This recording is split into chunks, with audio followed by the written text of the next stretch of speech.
வீம்புக்காரர், இரண்டாவது பெருமை பேசுகிறவர்கள், மூணாவது தங்கள் காரியங்களை சரி செய்து கொள்ள மாட்டாதவர்கள், நான்கு தங்கள் காரியங்களை நியாயப்படுத்துகிறவர்கள், ஐந்தாவது ரெண்டகம் பண்ணுகிறவர்கள், ஆறாவது முரட்டாட்டம் பண்ணுகிறவர்கள். இந்த 6 சுபாவமும் தேவன் அருவருக்கிற சுபாவம், தேவன் வெறுக்கிற சுபாவம். அவர்கள் இப்படிப்பட்ட சுபாவம் உள்ளவர்களாக இருந்தால் இப்ப சொல்கிறேன், அவர்களை தேவன் தள்ளி விடுவார். அல்லேலூயா. உடனே தள்ளுவார்னு சொல்லல, உடனே தள்ள மாட்டாரு. கொஞ்ச காலம் பார்ப்பாரு, உன் ஆவிக்குரிய ஓட்டத்தை பார்ப்பாரு, உன்னுடைய வாழ்க்கையின் சுபாவத்தை பார்ப்பாரு.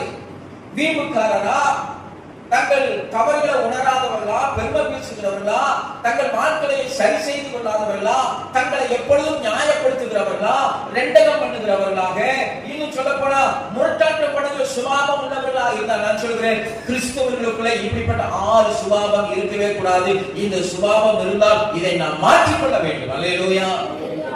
எப்படி மாற்றுவது அப்படின்னா, எந்த நிபந்தனை இல்லாம மாற்றித்தான் ஆகணும். ஏன்னா இப்படிப்பட்ட சுபாவங்கள் இருக்குமானால் இது 100% ஆத்மார்த்தத்தின பிசாசுடைய சுபாவம். சொல்லுங்க, எப்படி? 100% இது என்ன சுபாவம்? பிசாசுடைய சுபாவம்.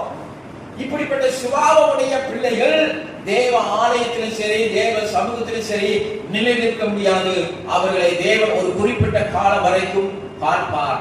தங்களை சரி செய்து கொள்வார்களா, தங்களை கரெக்ட் பண்ணிக்குவாங்களா, எனக்கு பிரியமான பாத்திரமாக மாறுவார்களா என்று சொல்லி எதிர்பார்த்து கொண்டே இருப்பார். மாறவில்லை என்று சொன்னால் ஒரு குறிப்பிட்ட காலத்துக்கு அப்புறம் கர்த்தர் அவருடைய சமூகத்திலிருந்து நம்மை தள்ளி விட்டுவார். அல்லேலூயா.